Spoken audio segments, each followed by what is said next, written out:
Nah kalau misalnya nih Pak Ustadz, kita udah ngasih nih ke istri ini, seberapa sih yang kita harus kasih ke orang tua kita berbanding dengan istri? Assalamualaikum warahmatullahi wabarakatuh. Waalaikumsalam warahmatullahi wabarakatuh. Alhamdulillah wassalatu wassalamu ala rasulillah ma ba'd. Ini program spesial Ramadan Talkjil, tentunya bersama guru kita Ustadz Zulkarnain Sunusi. Semoga Allah selalu jaga Ustadz. Amin. Dan juga narasumber kita yang luar biasa, ada keluh kesahnya harus buru-buru masukin ke dalam ruang podcast kali ini. Sebelum kita tadi panjangnya ngobrol panjang di belakang kamera seputar seluk-beluk suami istri. Jangan langsung ke sana. Oh, jangan. Nanti Pelan-pelan dulu ya. kita mukodimahnya dulu lah. Mengenai usaha, nanti ujung-ujung ke sana. Aden Bajai, Yes. pengusaha kacamata. Amin. Ngambil untung banyak. Zolim jangan-jangan. Nah, itu yang saya mau tanyain. Silakan. Jadi gini Pak Ustadz, Assalamualaikum. Ada beberapa stigma di masyarakat atau ada beberapa komentar-komentar di masyarakat bahwasannya ketika saya live misalnya tentang kacamata, saya jual kacamata, mereka bilang gini, lu nggak boleh ngambil untung terlalu banyak dong, lu nggak boleh untung tuh nggak boleh lebih dari 100% gitu. Sampai saya iseng-iseng ngelihat buku, ngelihat di internet, saya nggak dapat, mungkin saya belum lebih luas lagi mencarinya atau seperti apa dalil-dalilnya atau apa. Saya kan cuma modal Google doang, maksudnya nyarinya nggak nemu bahwasannya seseorang itu kalau jual barang nggak boleh lebih dari 100% misalnya. Nggak ada dalil itu, saya cari di internet. Tapi kan saya nggak tahu bahwasanya mungkin ada di kitab lain apa gimana. Mungkin Pak Ustadz saya mau tanya itu, apakah benar ketika kita menjual sebuah barang, yang kita beli barangnya, kita nggak boleh jualnya lebih dari 100%. Contoh.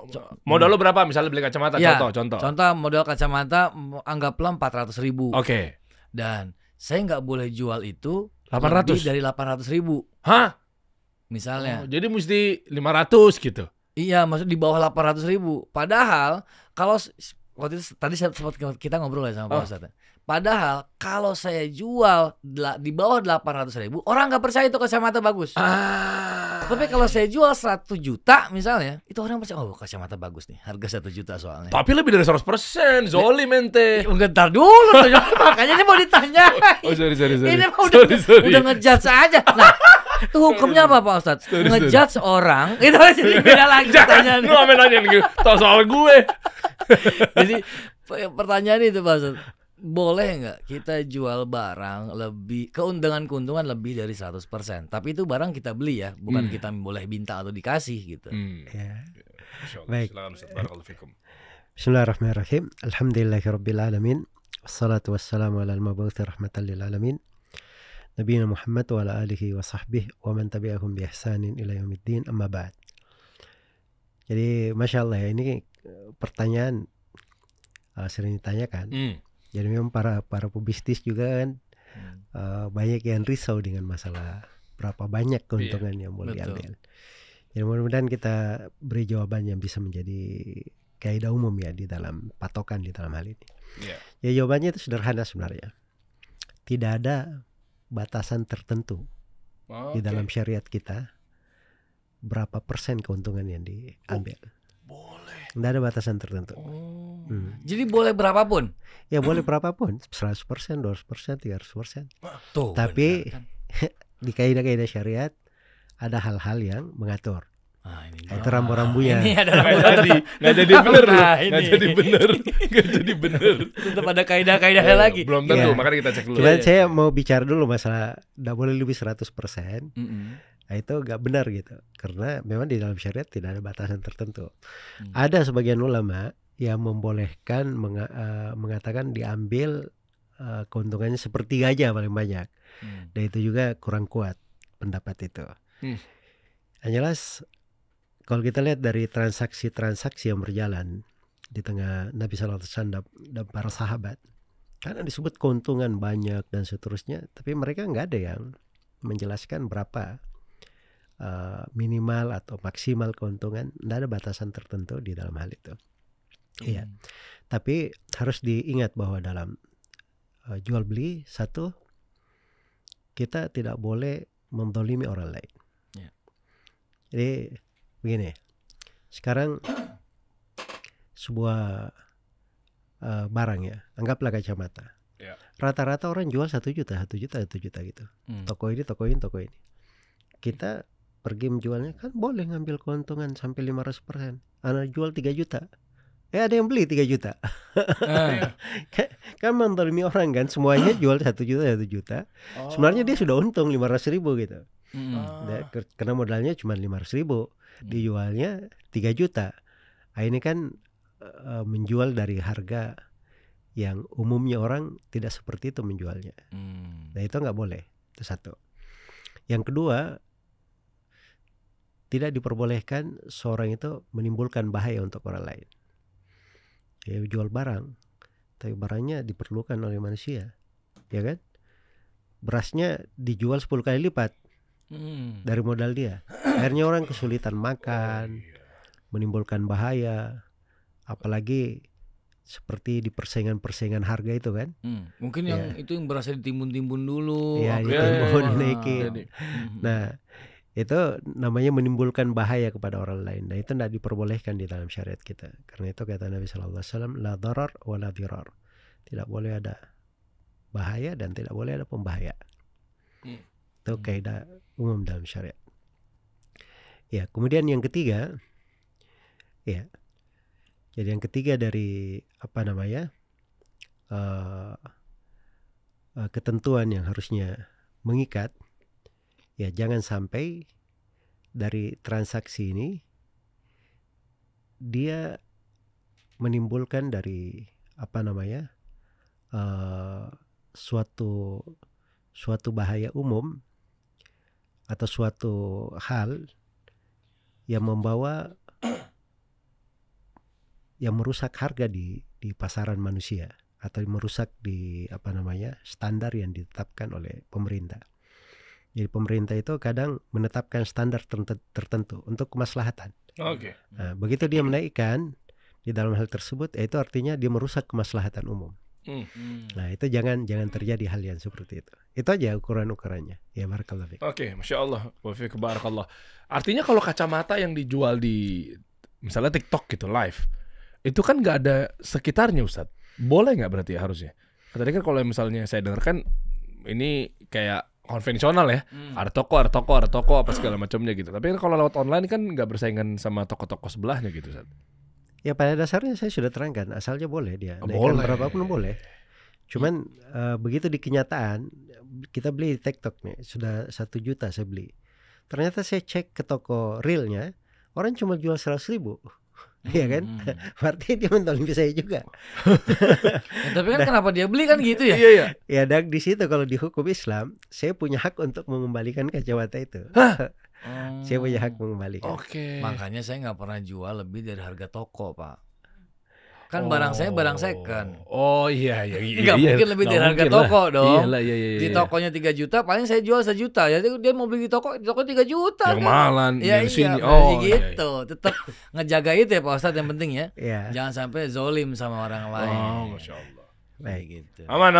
Berarti bisa 200%, 300% sih harusnya bisa. Karena jadi kita tinggal penekanan di pembelian aja. Pembelinya kan kita kadang-kadang dari personal, dari orang lain yang punya barang. Saya dapat beberapa barang, misalnya contoh, saya pernah dapat kacamata dari orang lain. Dia bilang, saya dapat ini dari pilot kacamatanya. Tapi saya pakai nggak cocok sama muka saya bang. Saya mau jual aja dah.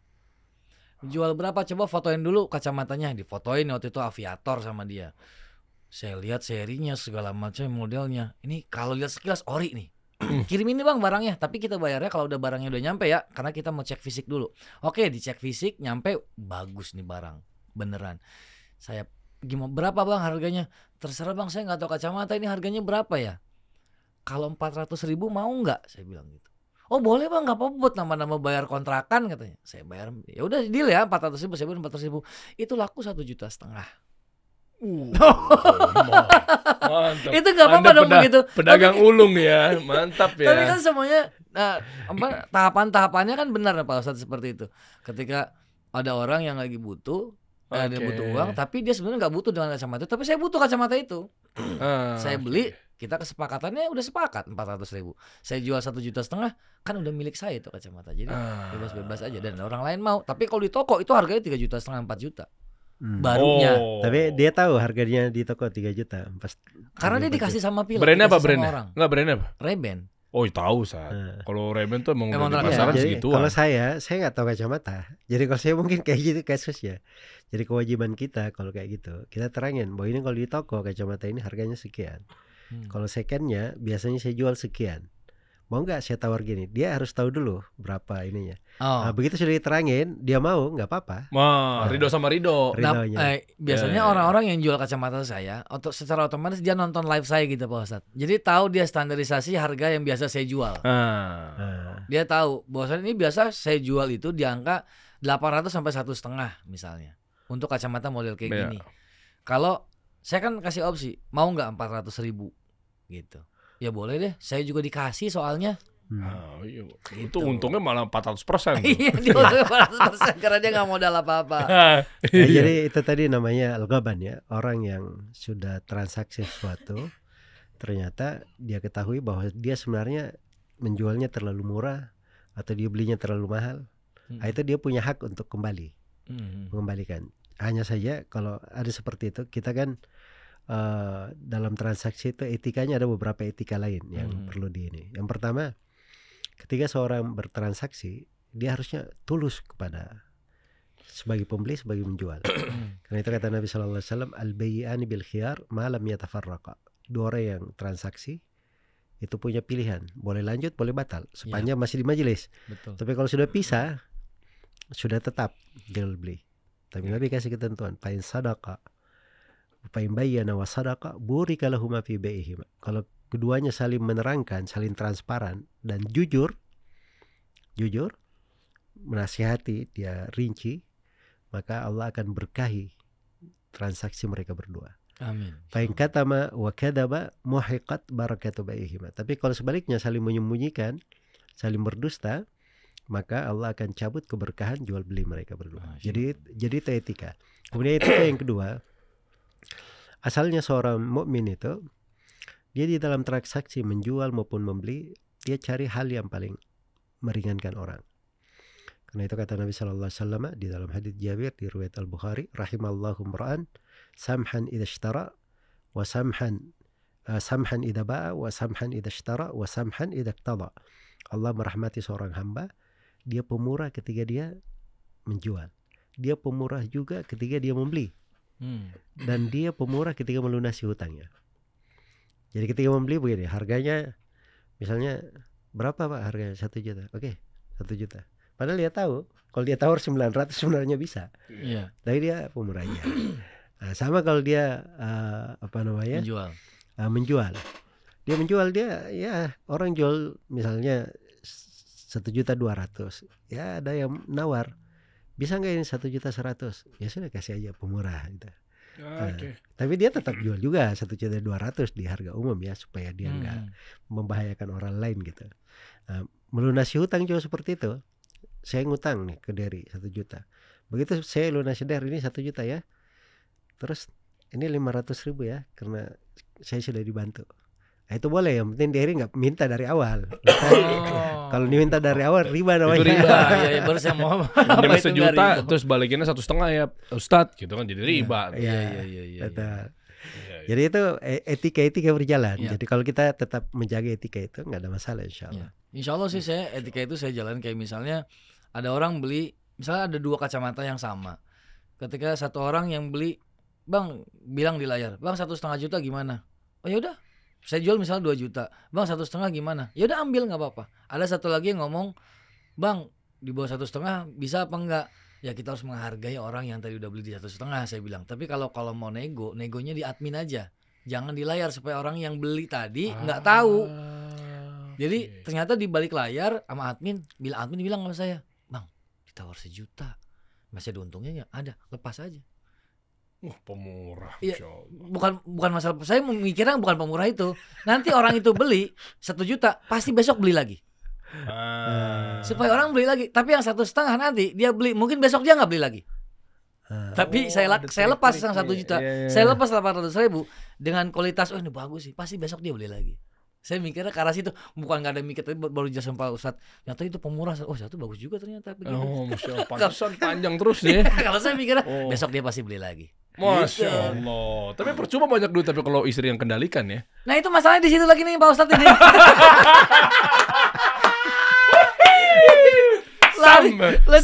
Ini mau keluar dulu gak kacamata? Nggak, gue buru-buru mau kesana nih. Gak apa-apa, itu udah kelar aja udah urusannya. Ada yang lebih penting ya. Yang lebih penting. Tapi aman ya, kacamata udah cocok, tinggal yang tadi tuh. Iya, benar. Duit ada untung, terus gimana? Sebelum lari ke situ, Pak Ustadz, Iya. pengen tahu sebenarnya seorang istri itu bagaimana cara mereka harusnya mensupport suami mereka. Karena ada istilah di para lelaki. Di balik kesuksesan seorang laki-laki ada seorang wanita yang mendoakan. Kalau laki-laki berpikirnya seorang kita kaya gimana 4 kan gitu. Kita mikirnya begitu kalau laki-laki nih. Padahal mah kalau yang lain berpikir ya enggak dong, 1 kuatin doanya walaupun cuma 1 kan bisa lebih. Nah ini masalahnya bagaimana peranan seorang istri harusnya dalam mensupport usaha suaminya.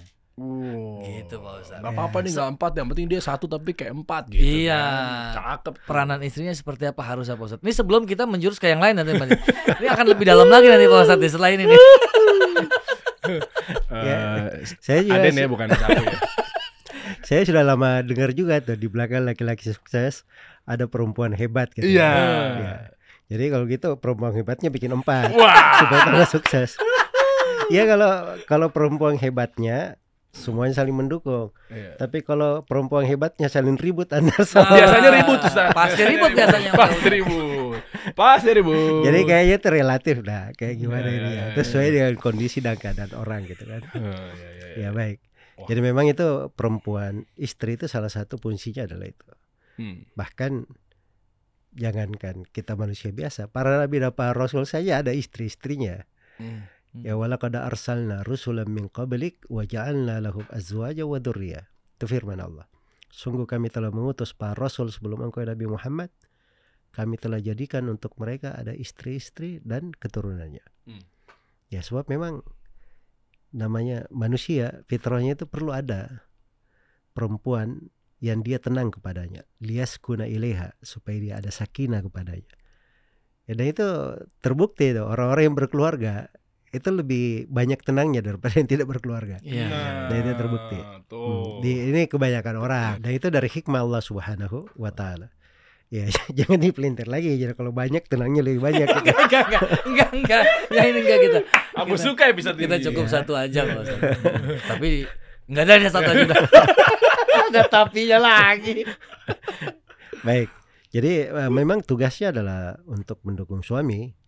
Karena itu suatu hari ada seorang perempuan datang kepada Nabi SAW. Nabi tanya, kamu sudah bersuami? Kata perempuan ini, iya ya Rasulullah. Kata Nabi, bagaimana engkau terhadap suamimu? Kata perempuan ini, ya Rasulullah, saya berusaha semaksimal mungkin sesuai dengan kemampuanku untuk melayaninya. Kata Nabi SAW, lihatlah di mana dirimu dari suamimu. Fainnahu jannatuki wa naruki. Karena suamimu itu adalah surgamu sekaligus nerakamu. Jadi bisa menjadi sebab dia masuk surga, bisa menjadi sebab dia masuk neraka. Itu makanya kenapa perempuan itu ada kewajiban atas suami memberi nafkah. Karena memang hikmah Allah, dia itu banyak di rumah. Ya, karena itu di dalam Al-Quran ini juga banyak yang nggak memahami ayat ini ya, sering dibaca tapi nggak memahami. Di dalam Al-Quran itu dikatakan waqarna fi buyutikunna, dan berdiamlah kalian wahai para perempuan di rumah-rumah kalian. Itu perintah. Dan kata para ulama asal dalam perintah adalah wajib. Ya asalnya perempuan itu wajib berdiam di rumah kecuali kalau ada keperluannya untuk keluar. Misalnya dia perlu belanja, perlu makan, atau misalnya dia tidak ada yang menghidupinya, dia perlu kerja, dia perlu ini. Itu hal yang diizinkan secara syar'i. Tapi asalnya dia di rumah, itu asal. Nah, jangan dibalik gitu. Ya asalnya boleh kemana-mana keluyuran, Tapi kalau lagi masalah wajib dirubah. Ah, Gak boleh kayak gitu. Iya, Ya. iya. Jadi memang ditetapkan di dalam syariat seperti itu karena fokusnya itu pada suami dan anak-anaknya. Iya. Ada suami dan anak-anaknya. Itulah surganya sebenarnya. Dan itu kehidupannya. Dan di situ dari hikmah syariat juga. Syariat itu ketika memberi sesuatu itu ada hikmah besar di belakangnya. Ya kan? Ini kan kehidupan ini bukan membangun satu orang. Adanya rumah tangga itu adalah kehidupan-kehidupan kecil. Kehidupan-kehidupan kecil ini ketika banyak digabungkan semua itu menjadi kehidupan besar. Itulah masyarakat. Dari masyarakat inilah tumbuh suatu negara yang kuat. Jadi negara yang kuat itu salah satunya adalah kekuatan di dalam rumah tangga. Ya, jadi kalau kekuatan di rumah tangganya tidak ada yang fokus di situ, suami kan tidak fokus di rumah tangga. Kalau istrinya juga tidak fokus di situ, nah ini kadang menjadi sebab munculnya ketidakseimbangan. Ya begitu. Jadi itu mungkin diantara sebab-sebabnya. Barakallahu fiik. Masya Allah. Kalau soal suami istri saya banyak pertanyaan di kepala saya. Jangan Anda. Jangan kena. Dia juga kok. Sebenarnya saya butuh Anda kesini untuk apa? Untuk ya memediasikan itu. Jangan pakai bibir saya. Gimana? Pak Ustadz bilang bahwasannya laki-laki merupakan bisa menjadi surganya wanita dan bisa menjadi nerakanya wanita. Itu hadits Nabi SAW. Iya itu hadis. Oh ya itu hadis ya Rasulullah. Nah kalau menjadi nerakanya wanita itu kenapa Pak Ustadz? Oh contohnya ya. Contohnya apa? Kan ada yang bilang istri itu harus nurut sama suami. Nurutnya itu sebagaimana nurutnya sih, sehingga bisa menjadi surganya dan bisa menjadi nerakanya si istri. Nah batasan-batasan ini yang terkadang, mohon maaf teman-teman saya, wanita-wanita, teman saya yang wanita terutama merasa dirinya superior. Gue yang ngatur rumah tangga ini. Keuangan semua gue yang harus pegang, karena kalau suami gue yang pegang gak beres. Merasa dirinya superior. Siapa itu OJK? Ngatur duit. Maaf Seth. Jadi emosi saya. Iya. Jadi dia ngerasa dirinya bahwasannya suami gue tuh nggak bisa megang duit. Dia kalau megang duit habis mulu, royal kemana-mana habis. Padahal kata suaminya, kalau dipegang dia justru malah habis sebenarnya. Kadang-kadang ada teman saya malah gue minta jajan sama istri. Hah?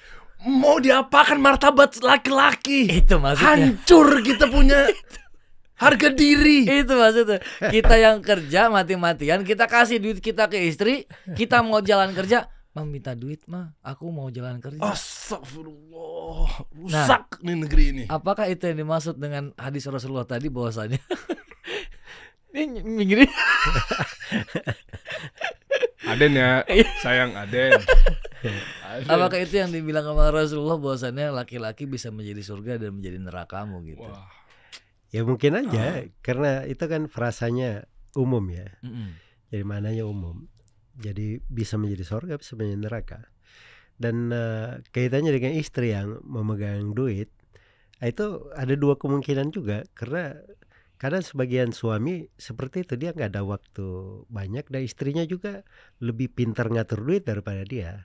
Jadi itu sah-sah aja. Ada juga ya, ada sebagian perempuan dia pegang duit tapi dermawan ke suaminya. Oh ini masih ada lebihnya, belanja sana. Ya jangan cerita yang buruk-buruk aja gitu. Enggak ini teman bukan gitu. Iya. Dari masalahnya dia megang duit tapi susah keluarnya lagi saat. Iya. Dari 10 laki-laki yang cerita, 11 yang mengatakan iya. Kelebihan. Iya sih gitu. Minta jajan sama si istrinya itu gimana sih Pak Ustadz sebenarnya? Nah itu yang saya bilang kalau misalnya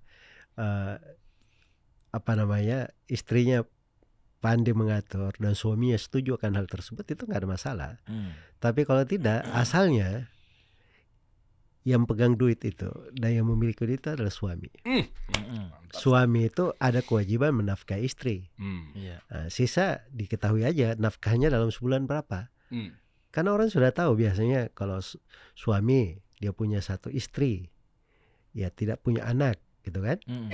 Nafkahnya kalau dia tinggal di kota mana kan harus ditentukan, di kota kah, di desa kah, kan beda-beda nafkahnya. Nah, misalnya anggaplah dia tinggal ini satu perempuan dalam sebulan nafkahnya 2 juta. Nah sudah kewajibannya 2 juta. mau dipegang, dia bisa atur kehidupannya dalam kasih 2 juta.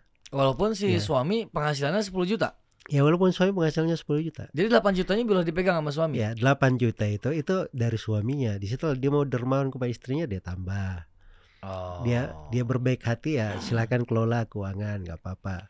Tapi kalau suaminya mau simpan di rekeningnya istrinya nggak tahu, itu hak dia, duit dia. Boleh. Boleh. Itu yang mau tanya sebenarnya itu Bang Dery.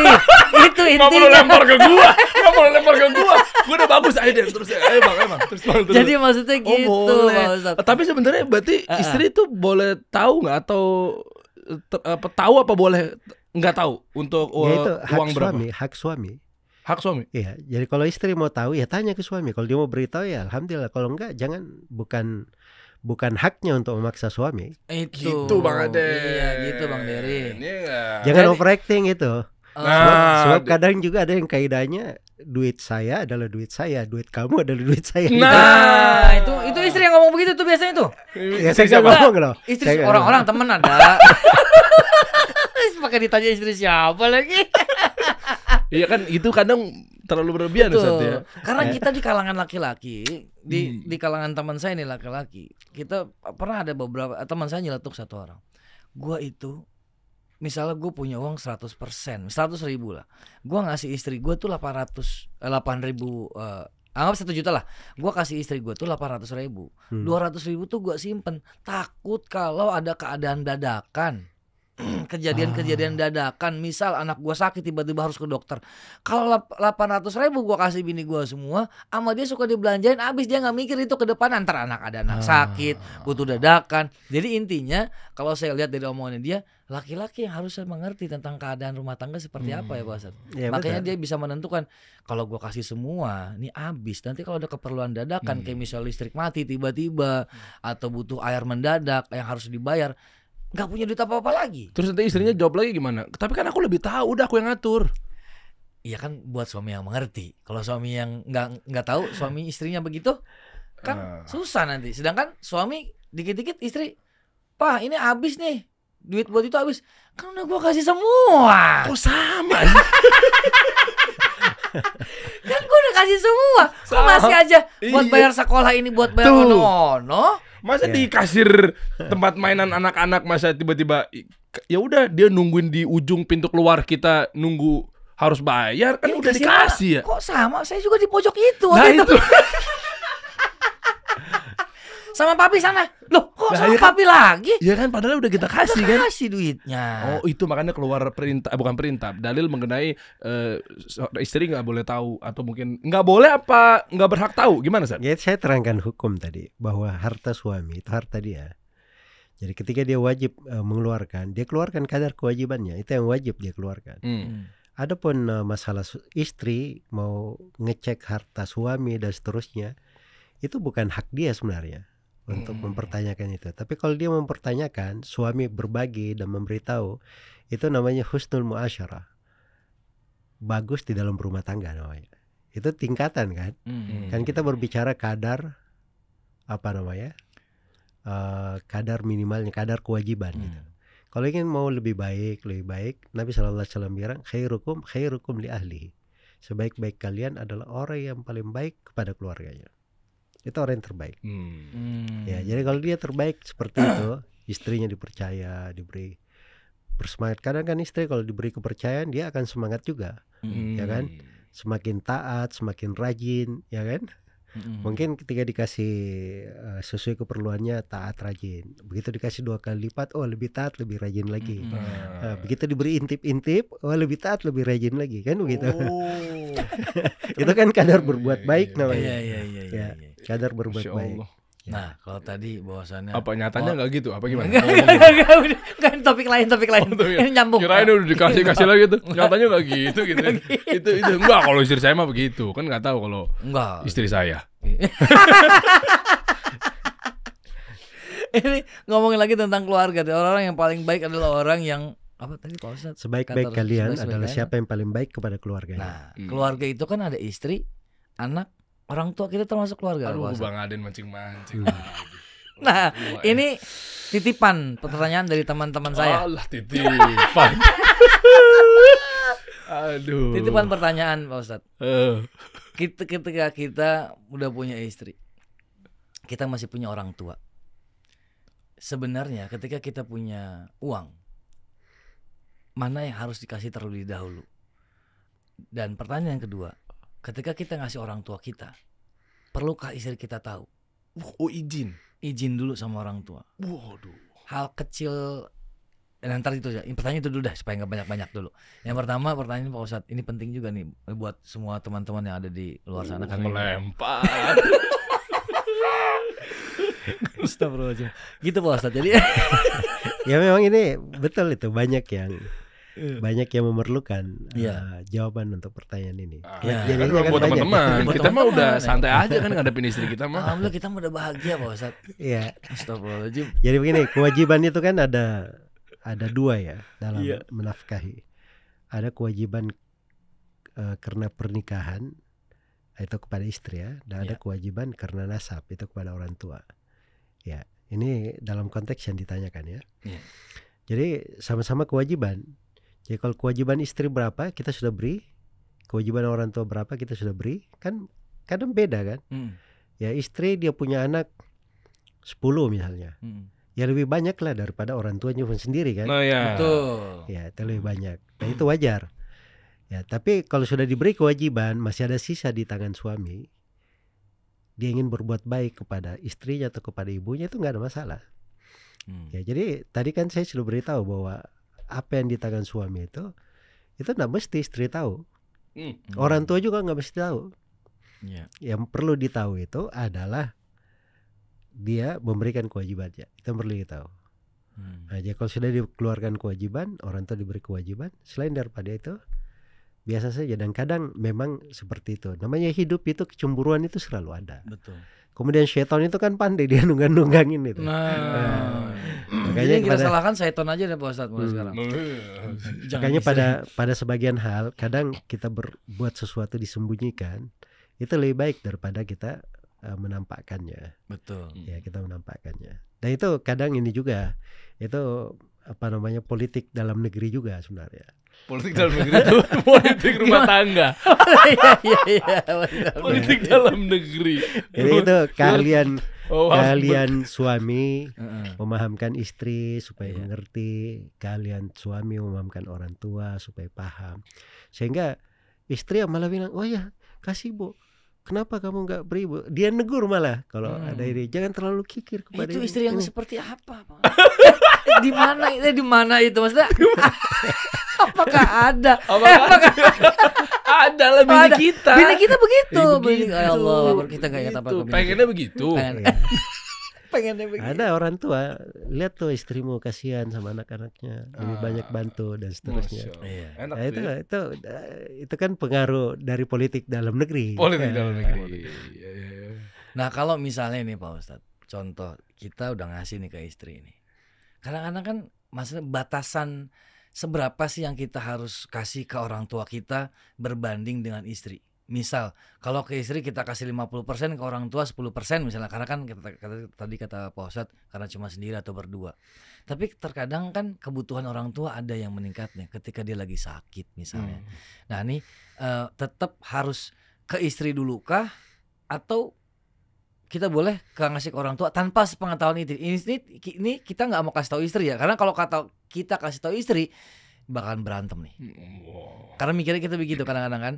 Jadi kita kasih ke orang tua nih. Kadang kan kita suka telepon, "Pak lagi ngapain?" Ini lagi pengen nasi goreng misalnya.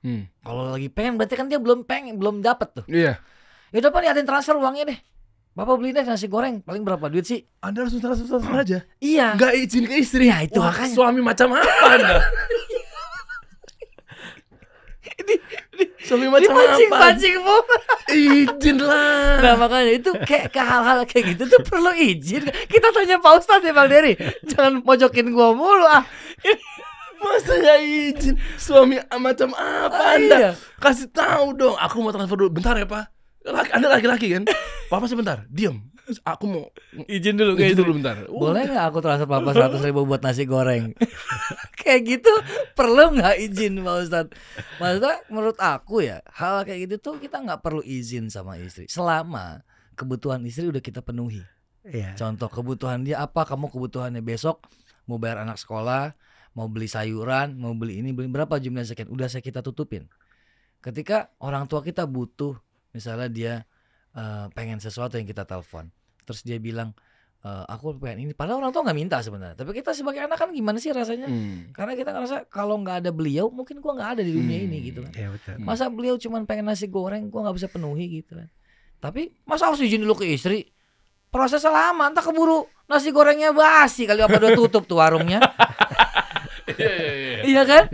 Hal-hal urgent, hal urgent yang kayak gitu, apakah perlu bilang ke istri dulu? Wah, berat.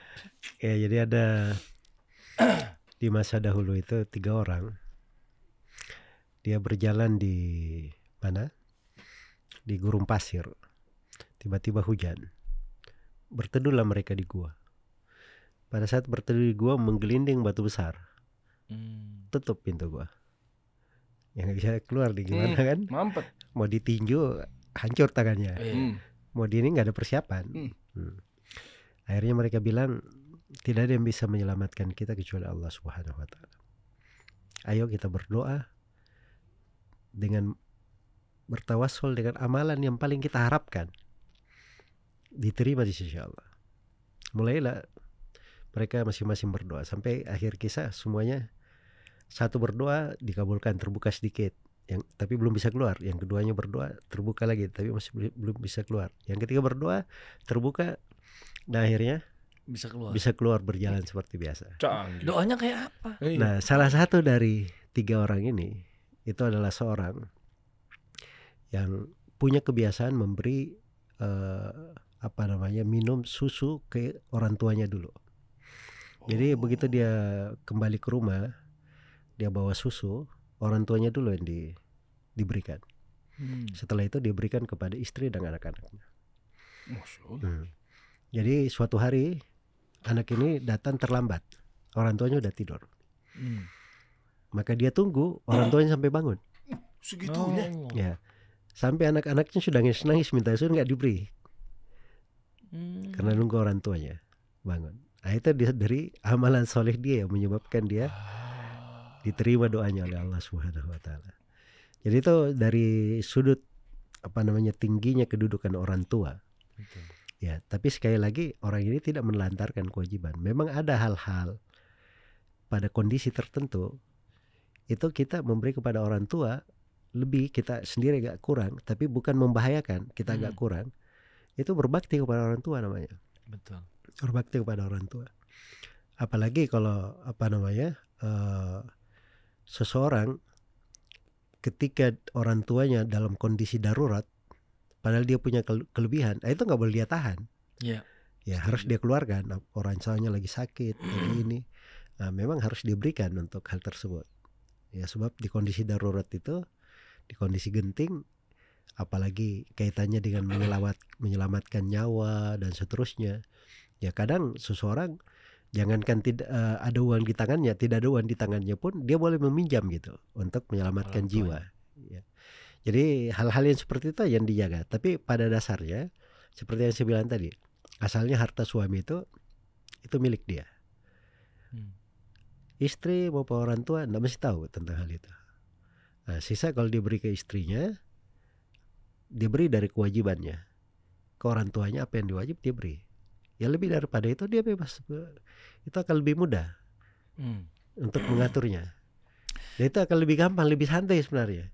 Ya, lebih santai. Tapi kalau kita kasih pengertian misalnya ke istri, kadang-kadang istri berpikir gini, misal dulunya dia kerja, kan gue udah nggak lepas kerjaan gue, demi gue menjadi istri lu dan gue nurut jadi istri lu dan gue nggak bekerja lagi. Ini pas juga ya.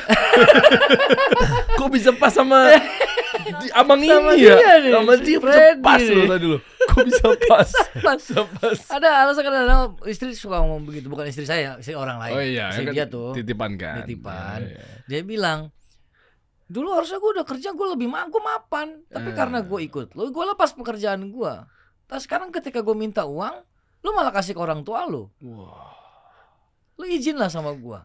Wih. Misalnya gitu, misalnya ini kan contoh. Tenang bang, tenang. Kayaknya udah. Harusnya gua masih bekerja nih sekarang nih. Gitu. Oh. Nah sekarang. Ya kalau kayak gitu agak berlebihan namanya. Nah. Jadi Nah hukumnya bekerja untuk perempuan bagaimana tuh Pak Ustadz? Jadi ketika si istri berhenti kerja karena melayani suami nggak apa-apa, hargai.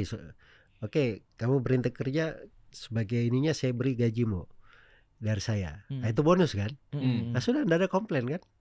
Biasanya kasih Ya kalau terus. sanggup. Kalau Orang itu kasih terus ya. Maksudnya teman saya kasih terus itu. Maka tiap hari beda-beda dia bilang cerita, karena dia gaji tiap hari si teman saya itu. Oh. Karena jualan kan tiap hari kan. Oh ya, live TikTok lu kan tiap hari ya. Bukan teman saya. Teman. Teman saya itu. ya jadi kalau bisa nggak apa-apa, kasih tabungan tiap hari supaya nabung gitu. Iya. Ya kan?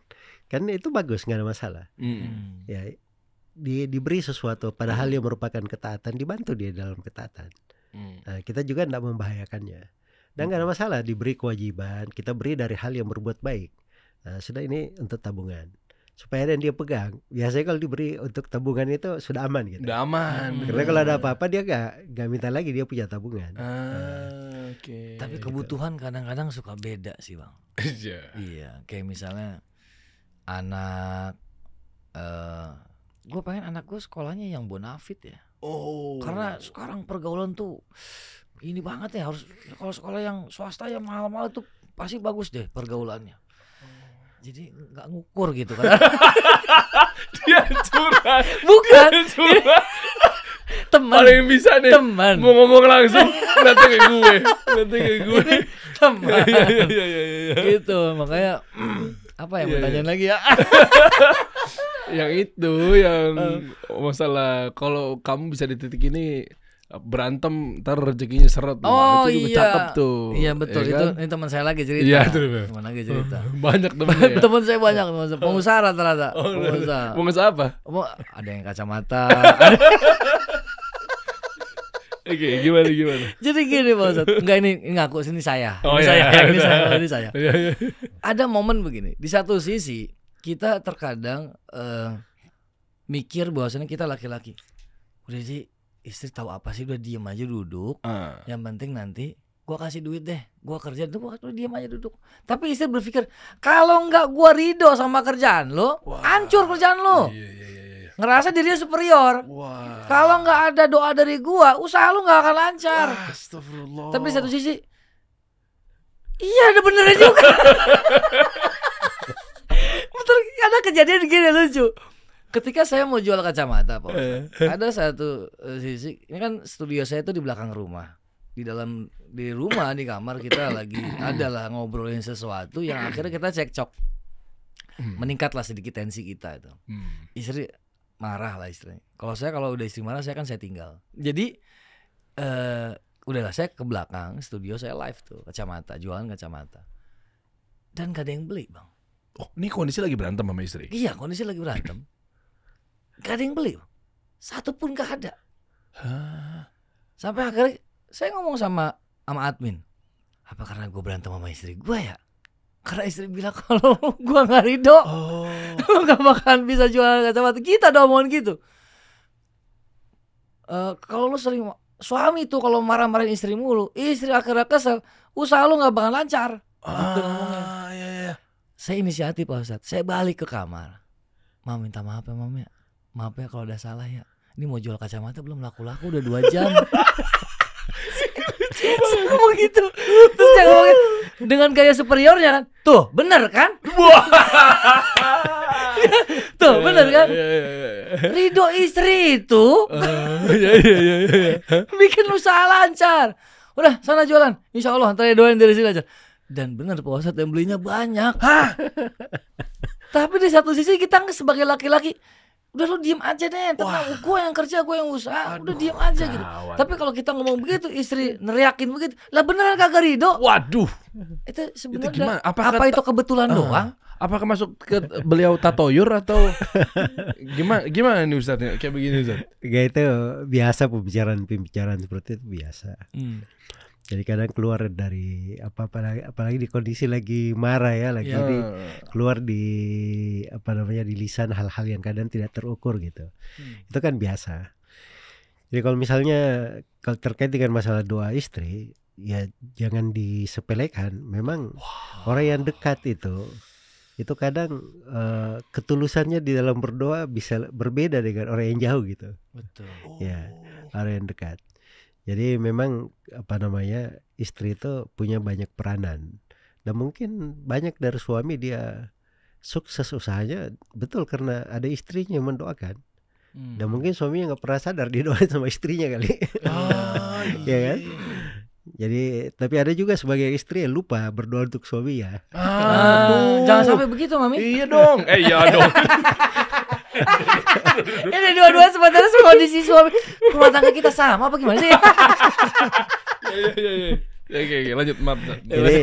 Jadi ini saya terangkan seimbang ya. Jadi ada yang seperti ini, ada seperti itu. Jadi tapi asalnya memang percekcokan seperti itu dihindari. Dan saling ridho antara keduanya itu adalah hal yang bagus. Karena itu adalah maksud dari berumah tangga. Untuk menjalin kebersamaan, jalin kebaikan, kemudian sama-sama taat kepada Allah Subhanahu wa taala. Karena itu berumah tangga itu sebenarnya itu sebab rezeki bertambah. Ya, kalau orang berumah tangga. Makanya dalam Al-Qur'an dikatakan wa ankihul ayama minkum min ibadikum wa imaikum wa ankihul ayama wassalihina minkum min ibadikum wa imaikum iyakunu salihina iyakunu faqara yughnihimullahu min fadli. Jadi nikahkanlah perempuan dari perempuan merdeka atau laki-laki merdeka atau dari budak kalian atau laki-laki maupun nikahkan. Kalau mereka dulu fakir, maka Allah akan beri kecukupan dari keutamaannya.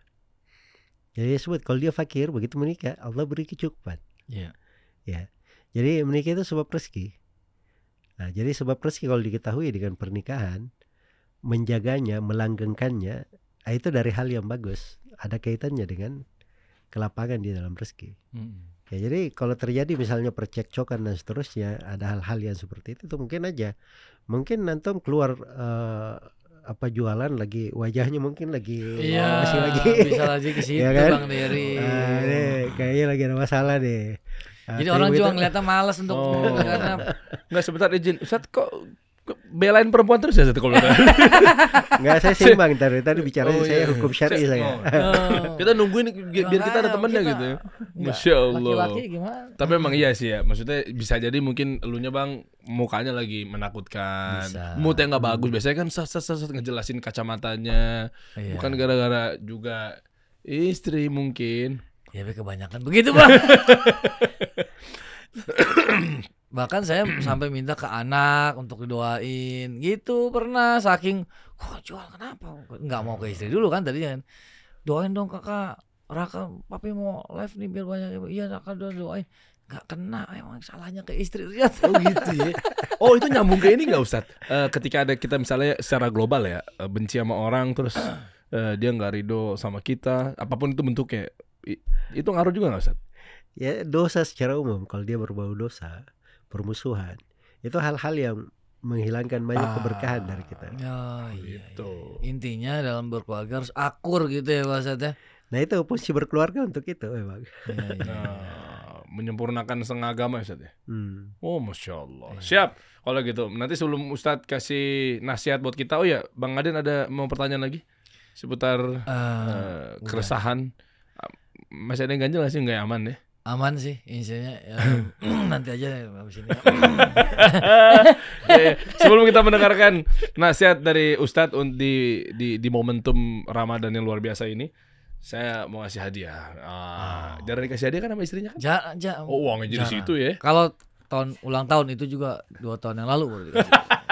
Tahun ini enggak. Oh ada hadiah nih set dari Sarung Ardan, ya kan? Arden Oh iya. Ardan mirip-mirip, Mirip. Aden, Ardan mirip-mirip. Jangan-jangan saya punya saham di sini. Oh enggak ya. Gue juga mau. Ya. Nah, sarung Ardan ini adalah sarung modern dan stylish. Bikin sarung naik level, menjadikan gayamu semakin maksimal. Oh, sarung Ardan bring sarung to the next level. Kan? Berhubung saya nggak tahu beliau suka warna apa, makanya gue kasih warna putih. Wah. Abu-abu dikit. Saya Set. suka hitam sih. Oh, Boleh ada tulisan ada di hitam. nggak perlu diganti lagi lah ya. Bagaimana Ustadz hukum orang dikasih hadiah tapi nggak berterima kasih Ustadz ya? Terima kasih Ini buat bungkusnya. Ardan. Iya. Oke, Bungkusnya. mantap nggak? Siap. Kalau gitu, inisial istri hurufnya depannya Pak? S. Tuh lihat.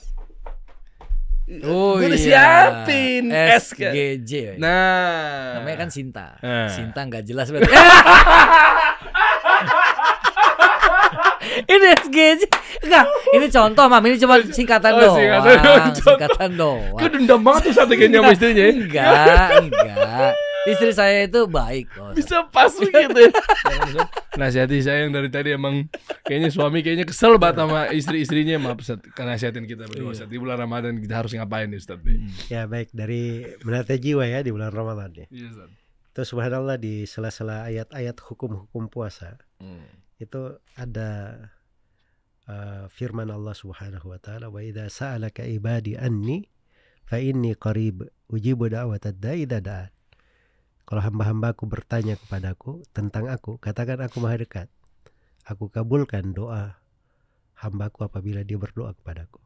Karena itu dari kegiatan orang berpuasa itu adalah banyak berdoa. Dan ini pendidikan supaya kita dalam kehidupan itu banyak berdoa. Ya, dituntut doa dari seorang suami kepada istrinya, anak-anaknya, istri untuk suaminya, untuk anak-anaknya, semuanya kepada orang tuanya. Bahkan berdoa untuk saudara-saudaranya kaum muslimin dan muslimat. Berdoa untuk para sahabat Rasulullah SAW. Dan tentunya kita selalu mendoakan Nabi kita Nabi Muhammad SAW. Bersalawat atas beliau SAW. Ya, jadi berdoa itu simbol penghambaan, sifatnya para nabi dan para rasul. Ya, satu surah di surah Al-Anbiya kalau kita baca itu isinya doa-doanya para nabi itu. Ya, nabi saja orang yang paling dicintai oleh Allah, paling dekat kepada Allah, bersama dengan itu masih berdoa juga kepada Allah Subhanahu wa taala. Karena memang Allah cinta kepada orang yang banyak berdoa kepada Allah. Dan doa itu menunjukkan jati diri seorang hamba sebagai hamba Allah, menunjukkan kerendahannya. Dia tidak bersombong, selalu bersandar kepada Rabb-nya. Dia tahu bahwa apapun nikmat yang dia miliki itu datangnya dari Allah. Itu semuanya dari mana-mana indah di dalam doa ini. Wallahu ta'ala. Masya Allah. Terima kasih Ustadz Zul dan juga Bang Aden. Makasih. Semoga Allah balas dengan kebaikan nih buat Amin. kalian semua. Masya Allah. Subhanallah bihamdika asyhadu an la ilaha illa anta astaghfiruka wa atubu ilaik. Assalamualaikum warahmatullahi wabarakatuh. Waalaikumsalam warahmatullahi wabarakatuh.